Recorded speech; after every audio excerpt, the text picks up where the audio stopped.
윤석열과 한동훈 뒤에는 바로 이 사람이 있었다 하는 얘기인데요. 글쎄요, 윤석열과 한동훈 당대표의 그런 갈등, 이것은 뭐 여러 이 매스컴에서 또 다뤘고요. 또 저한테 질문이 굉장히 많습니다.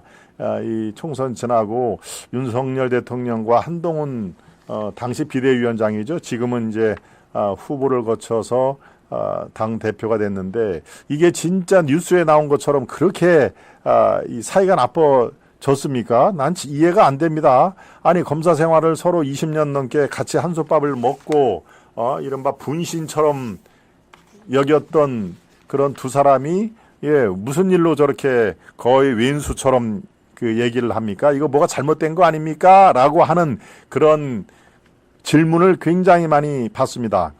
그런데요, 결론부터 말씀드릴까요? 맞습니다. 두 사람의 어떤 그 갈등은 뭔가 이렇게 약속 대련이라고 그러죠.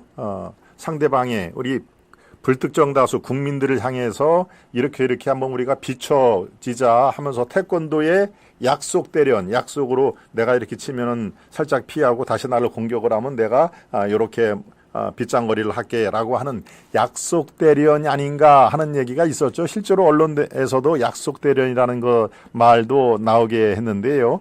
제가 또 누굽니까? 30년 취재 경력에 동아일보 기자, 또 동아일보 데스크, 또 아시아투데이, 서울중앙언론사의 또 부사장까지 한 언론인이 아니겠습니까?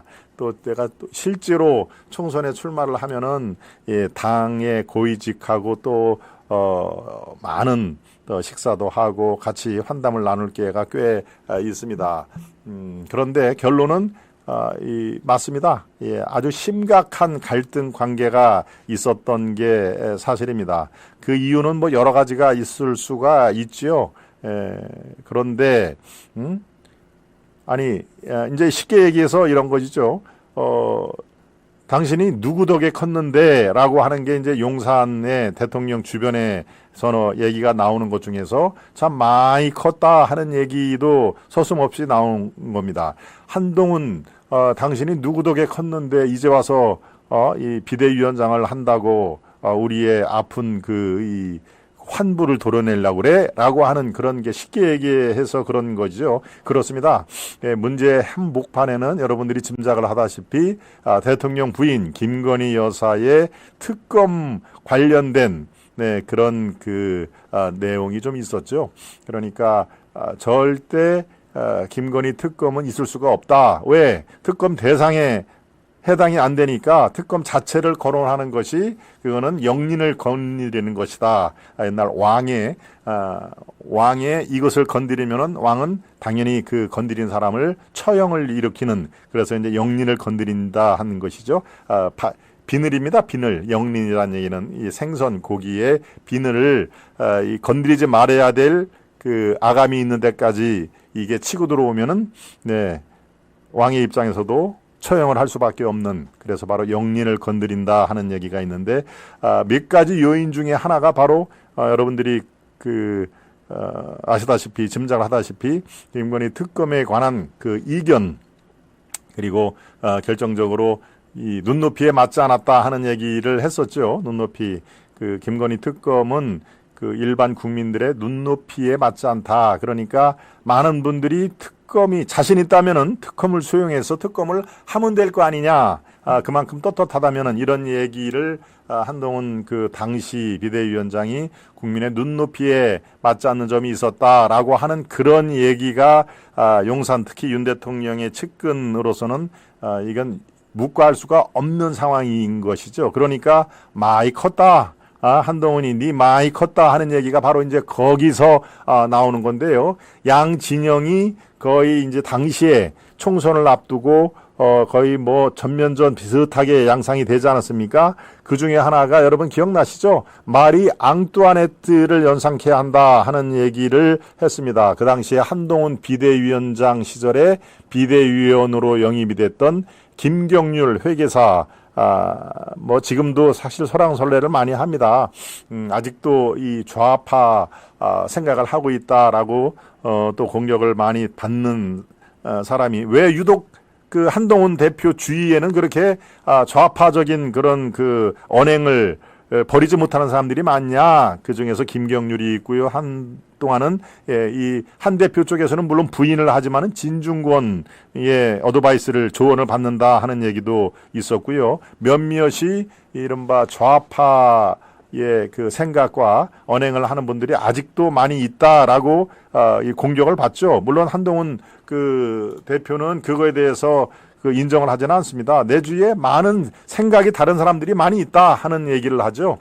지금 좌파 우파 이런 것보다 대한민국을 바르게 건설하기 위해서 바르게 진행을 하는데 많은 내가 이 얘기를 듣고 있다. 거기에 꼭 좌파적인 생각, 우파적인 생각 이것이 먼저 이 기록이 되면 안 된다. 나는 항상 많은 생각을 듣고 있다. 이런 식으로 얘기를 하는 건데 바로 그 김경률 회계사 참여연대 출신이죠. 그 김경률 씨가 마리 앙뚜아네트라고 하는 그 비유를 댔습니다. 마리 앙뚜아네트는 뭡니까? 프랑스 혁명 때 결국은 참혹한 죽음을 당하지 않았습니까? 뭐 여러 가지 역사적인 그 기록이야 여러분들도 잘 아실 테지만 그런 그 마리 앙뚜아네트 단두대에 섰던 앙뚜아네트를 이 김건희 여사하고 빗댄 그런 발언이 이제 거의 영린에 해당되는 그런 그 발언이다라고 생각을 한 것이죠.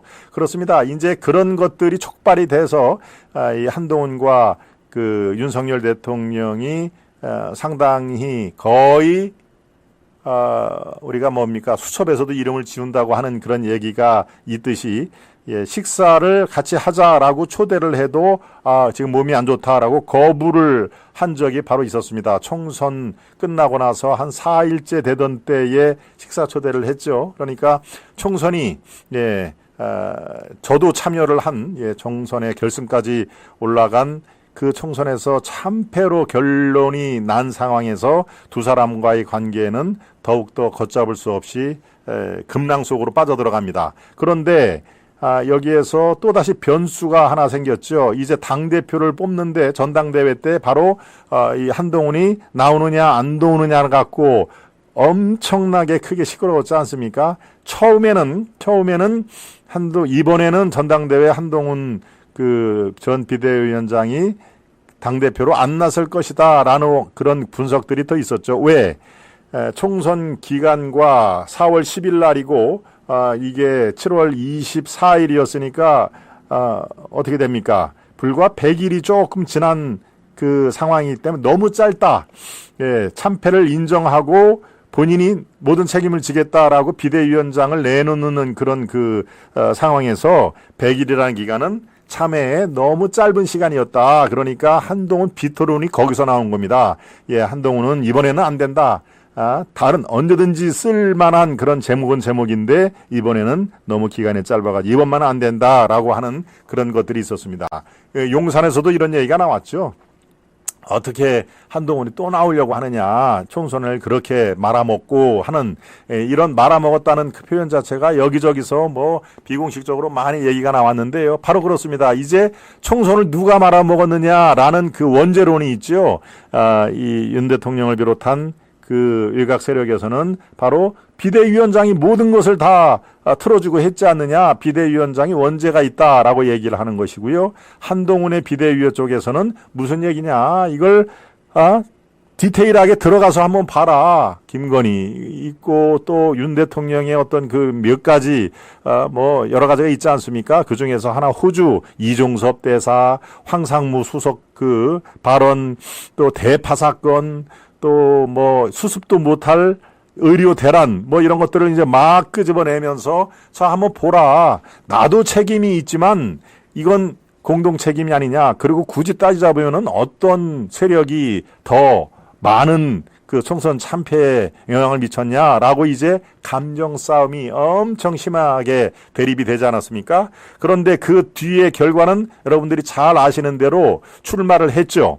그렇습니다. 전당대회에 당대표로 출마를 하자마자 여론조사에서 뭐 타 후보를 감히 비교도 안 될 정도로 그때부터 막 앞서고 시작했죠. 결과적으로는 62.8%라는 정말 놀라운 숫자로 이겼습니다. 그게 뭐 당심이든 민심이든 모든 것이 똑같은 상황이 벌어진 것이죠. 2등을 한 원희룡, 3등을 한 나경원. 물론 원희룡과 나경원의 그 표 차이는 크게 나지는 않았습니다만은 또 4등을 한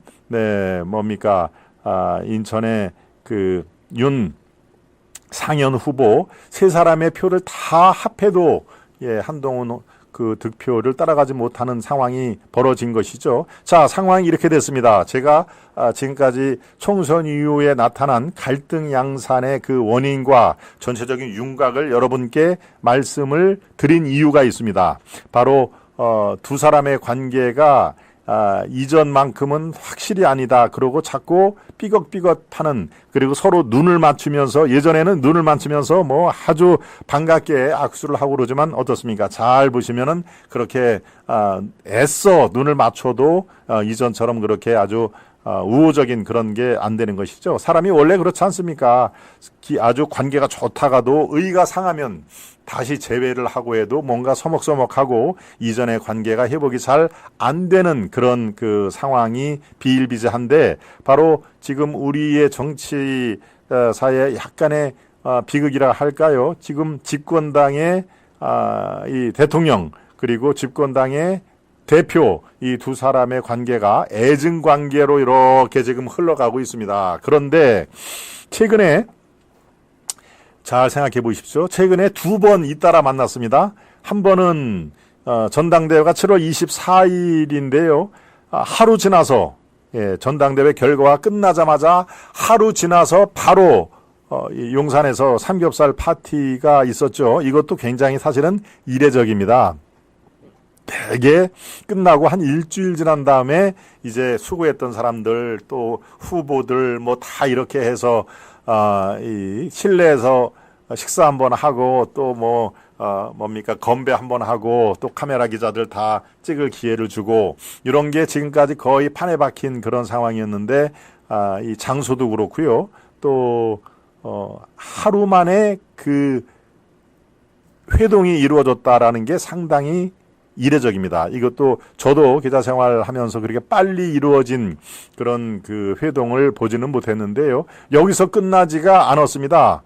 여기서 끝나지가 않고 바로 지난주에 대통령과 한 대표와 바로 이 사람이 3자 회동이, 물론 이제 배석인 것이죠. 두 사람의 메인은 두 사람이고 한 사람이 배석을 한 게 바로 이 대통령 비서실장입니다. 그러니까 윤한 뒤엔 이 사람이 있었다라고 제가 말씀을 드린 게, 오늘은 한번 이 대통령 비서실장이라는 자리, 또 지금 비서실장을 차지하고 있는 그 자리를 맡고 있는 정진석 5선 의원이죠. 이번에 당선이 됐으면은 6선 의원으로 아마 국회의장, 물론 의석이 이 국민의힘이 앞섰을 때 얘기입니다만은 국회 부의장은 이미 한 차례 했었죠. 그러니까 국회의장으로서 가장 유력했던 그런 정치인인데, 이번에 공주 부여에서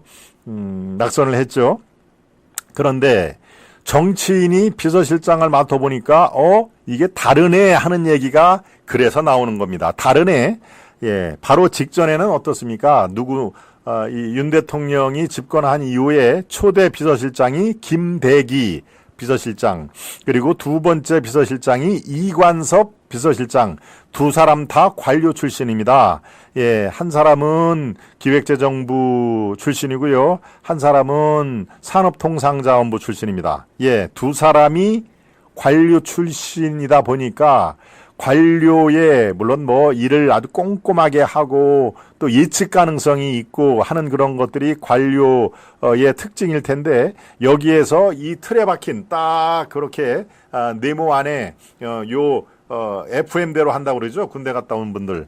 이 범주를 벗어나기가 매우 힘든, 원래 20대부터 이런 뭐 행정고시를 쳤던 그 외에 다른 데로 들어가던 대개 20대 후반부터 30대, 40대, 50대, 30년 이상을 공무원 생활을 하면은 그 이상의 행동하기가 매우 힘들다. 딱 틀에 박힌 그 범주를 벗어나기 힘들다. 그랬습니다. 이 김대기 비서실장, 이관석 비서실장이 관료 출신이기 때문에 뭔가 대통령실에서 파격적인 국민의 시선으로 봐서 신선하고 뭔가 이 파격을 부를 듯하는 이 긍정적인 그런 얘기가 거의 들리지 않았습니다. 그냥 하루하루 별탈 없이 지나가는 게 원래 공무원들의 그 모토가 그런 거 아니겠습니까? 나서지 마라. 네, 앞에 나서면은 모난돌이 정 맞는다고 나서는 즉시 총 맞는다 이런 얘기를 공무원들은 합니다. 그러니까 거기에 30년 동안 숙달된 사람들에게 큰 기대를 하기가 매우 힘든 구조인데 바로 그런 것들 관료의 한계를 뛰어넘기 위해서 이번에는 정면 돌파를 하자 해서 총선에 낙선한 바로 이 사람 정진석 의원을 비서실장에 갖다가 앉혔죠. 그런데 뭔가 이전과는 대통령실이 굉장히 빨라졌다. 그리고 다양해졌다 하는 평가를 듣습니다. 안팎으로 듣습니다. 이거는 언론 취재 기자 쪽에서도 얘기가 나오고 막상 같이 일을 하는 수석이라든가 비서관들이 역시 관료 출신하고 정치인 그 비서실장은 역시 많이 다르네요. 그런 얘기를 많이 합니다. 이번에 윤 대통령과 한동훈 당대표가 전당대회 끝난 다음에 바로 질질 끌지 않고 바로 다음날 삼겹살 회동을 하는 것도 마찬가지고 또 최근 두 번째 더 심도 있는 그 대화를 나눈 회동도 마찬가지고 두 사람 물론 한동훈 그 대표 측에서 먼저 요청을 했다 이렇게 얘기를 합니다. 두 번째 회동이 과연 어떻게 이루어졌습니까? 라고 묻자 방송에 나오는 한동훈 대표는 제가 먼저 대통령이 만나 뵙고 싶다고 먼저 요청을 했습니다. 라고 그때 얘기를 했죠. 그런데 어디 쪽에서 먼저 요청을 하듯이 한 것보다도 이 대통령실 모든 그 대통령실에 관련된 일은 요 대통령실장이 주관을 하게 돼 있습니다. 바로 이렇게 전광석화처럼 빨리 진행을 하고 또 설명 그대로 한동훈 대표가 어떤 현안의 이 회동 필요성을 먼저 제기를 했는데 바로 그게 성사가 됐다는 얘기는 글쎄요 저도 김대기 실장과 이관석 실장이 아직까지도 대통령 실장으로 이렇게 재직을 하면은 이 사항도 최소한도 일주일 이상 이렇게 그 심사숙고를 한 다음에 만나게 하지 절대 이렇게 빠른 그 스피디한 전개가 이루어지기는 굉장히 힘들다. 이 사람들의 능력이 모자라서가 아니라 바로 관료 출신이 그렇게 본인들이 배웠기 때문에 그렇게 할 수밖에 없는 것이다 라는 얘기를 제가 하지 않을 수가 없습니다. 예, 그렇습니다. 지금 윤한의 갈등보다는 윤한이 서로 어떻습니까? 제 표현대로 하면 순망치한이라는 말을 했죠. 지난주에 순망치한 입술 순자입니다. 순망 입술이 망가지면 이 안에 있는 치아, 이빨도 마찬가지로 바람이 불어와 이 치한, 얼어붙는다 하는 얘기입니다. 제대로 기능을 못한다는 얘기죠. 쉽게 얘기해가지고 이빨과 입술은 한 몸이다. 이 하나가 망하면은 다른 한쪽도 온전히 지탱할 수가 없다 하는 얘기를 그래서 하는 것이죠. 그러니까 지금 보십시오. 당대표로 한동훈 대표가 이 선출이 됐을 때 이른바 나경원과 또 원희룡을 지지하는 그 세력들 많은 분들 한 사람이 아니기 때문에 제가 세력이라고 표현을 한 것이죠. 그분들은 이제 큰일 났다. 이제 한동훈 대표 시절에 사사건건 용산과 갈등 관계가 빚어질 것이다. 그러면은 이건 이제 말짱꽝이다. 도로 이게 민주당 하나 지금 그 상대로 해서 싸우는 것도 시원찮을 파는데 힘이 모자라는데 모든 것을 다 민주당 마음대로 지금 국회가 운영이 되는데 이제 내부적으로는 대통령실이 한동훈 체제의 당과도 싸워야 되는 그런 상황 아니냐라고 예측을 했었죠. 실제로. 네, 또 그렇기 때문에 전당대회 과정에서 갈등의 그 모습이 그렇게 돌출이 되고 있는데 어떻습니까? 이제 2주, 3주 됐는데 실제로 그런 모습이 벌어졌을까요? 물론 아직은 이제 당직 인선 과정에 있고 본격적으로 그런 이슈를 갖고 논의를 하기 직전이기 때문에 그런 것도 있습니다만은 예, 앞으로도 저는 저보고 말씀을 드린다면은 어느 후보가 당대표가 된 거 이상으로 윤한 대통령실과 그리고 한동훈 체제의 국민의힘 당정 관계는 상당히 건전한 방향으로 그리고 서로에게 조심을 하면서 한 발 한 발 나갈 것이다. 저는 그렇게 예상을 합니다. 왜 서로에게 조심을 할까요? 바로 이 같은 파국까지도 생각을 할 옛날에 누굽니까? 이준석을 당대표에서 쫓아낼 때 그 파국을 맞은 것처럼 그런 것도 일각에서 제기를 하고 그랬습니다만은 그런 것은 바로 공멸이기 때문에 서로에게 조심을 하면서 어떤 사안에 대해서 접근을 할 것이다. 따라서 어느 당대표보다도 이 윤한 두 체제는 어떤 이슈라든가 이런 것들을 상당히 아주 건강하게 이 앞으로 눈사람을 밀듯이 함께 밀 것이다 하는 얘기를 저는 그 전당대회 도중에서도 어느 방송에 나가서 그 얘기를 했습니다. 그러니까 마치 표면적으로 야 큰일 났다 한동훈이 나오면은 저 대통령실 저거 아주 묵사발로 모든 사안에 대해서 깰 텐데 큰일 났다. 참 그렇게 그 정치가 그렇게 그 단선적이지가 않습니다. 하나만 갖고 이렇게 모든 것을 판단을 할 수가 없고요.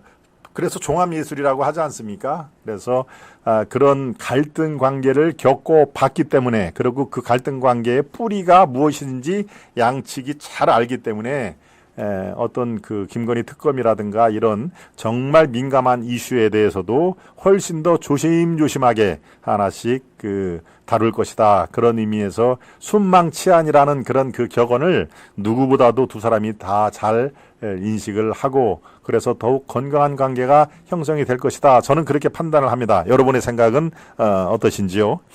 네, 윤한 뒤에는 이 사람이 있었다. 바로 정진석 이 비서실장이 최근에 이딴 만남을 통해서 윤한 갈등이란 말을 언론에서 쑥 철수시킨 그런 보이지 않는 힘을 발현이 됐다. 저는 그렇게 생각을 합니다. 예, 정진석 비서실장이 회의할 때는 그런다고 그래요. 대통령실, 이전에는 이제 청와대로 불렸죠. 대통령실은 말하는 조직이 아니다. 말하는 조직이 아니라 바로 일하는 조직이다 하는 얘기를 아주 강조를 많이 한답니다. 그러니까 우리가 그 대통령실 고위 관계자는 이렇게 얘기했다 하면서 마치 특정 단독지사인 것처럼 여기저기 무슨 종편이라든가 인터넷 언론에도 막 나오고 그러죠. 대개는 이제 이런 사람들이 비서관 또는 이제 행정관 얘기를 듣고 이렇게 얘기를 하고 또 때로는 그 얘기에다가 기자 개인의 또 생각을 얹혀서 그럴듯하게 포장을 하는 게 왜 없겠습니까? 저도 30년 그런 취재 이 경험이 있는 언론인 출신인데요. 그러니까 이게 대통령실이라고 얘기를 해놓고 고위관계자가 이렇게 얘기했다 저렇게 얘기했다 하면서 이 중구난방으로 얘기를 하는 거 이거는 앞으로 내가 비서실장으로 있으면서 이거는 안 된다 하는 얘기를 강조를 하는 겁니다. 대통령실은 절대 말하는 조직이 아니다. 일하는 조직이다. 대통령을 빛나게 하고 대통령의 스포트라이트를 비치게 하지 그 밑에 있는 자기 비서실장을 포함한 내가 또 수석들 비서관들이 그 스포트라이트를 받으려고 하면 안 된다. 모든 것은 다 대통령을 비추게 만들어야 된다. 그렇게 강조를 많이 하는 것이죠. 저는 그 말에 동의를 합니다. 대통령 비서실이라는 게 꼭 국정원만 음지에서 일하고 양지를 지향한답니까?